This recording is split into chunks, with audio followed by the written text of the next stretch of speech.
बोलते लगलन तू जिंदा है वल्लाह, तू जिंदा है वल्लाह, अरे मेरी चश्मे आलम से छुप जाने वाला। नारे तकबीर, नारे तकबीर, नारे रिसालत, मुस्लिम आला हजरत उलमाए अहले सुन्नत जिंदाबाद। हजरत अल्लामा मौलाना शाइफुल इस्लाम अशरफी जिंदाबाद। आला हजरत আজিমুল বারকাত নবী মুস্তাফার ভালোবাসা কত ছিল 2 মিনিটের মধ্যে শেষ করতেছি। আলা হজরত বলেছিলেন যদি আমার হৃদয়টাকে যদি বাইরে বের করা হয়, দুখণ্ডিত যদি করা হয়, এক খণ্ডের মধ্যে লেখা থাকবে লা ইলাহা ইল্লাল্লাহ, অপর অংশের মধ্যে লেখা থাকবে মুহাম্মদ রাসূলুল্লাহ সাল্লাল্লাহু তাআলা আলাইহি ওয়াসাল্লাম।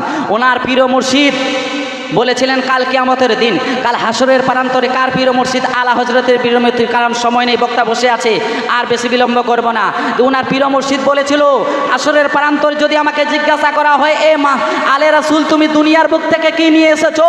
ওনার পীর মুর্শিদ বলবেন যে আমি আলা হজরতকে পেশ করে দিব যে আমি আলা হজরতকে দুনিয়ার বুক থেকে নিয়ে এসেছি।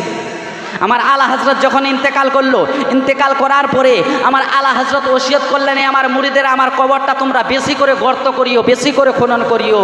আলা হজরতের মুরিদগণ বলতে লাগলেন হুজুর কেন?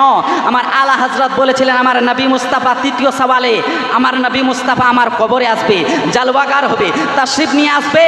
আমি আমার নবী মুস্তাফাকে বসে বসে কেমন করে বসে থাকি, আমার নবী মুস্তাফাকে যেন আমি দাঁড়াতে পারি, দাঁড়িয়ে দাঁড়িয়ে সালাম দিতে পারি। মুস্তাফা জানে रहमत पे लाखों सलाम, शमी बज़ में हिदायत पे लाखों सलाम, काबे के बद्र दोजा तुम पे कारो दुरूद, तैबा के शम्सो दोहा तुम पे कारो दुरूद, और कोई गायब क्या तुमसे निहा हो भला, अरे जब ना खुदा ही छुपा तुम पे कारो दुरूद। अस्सलामु अलैकुम व रहमत।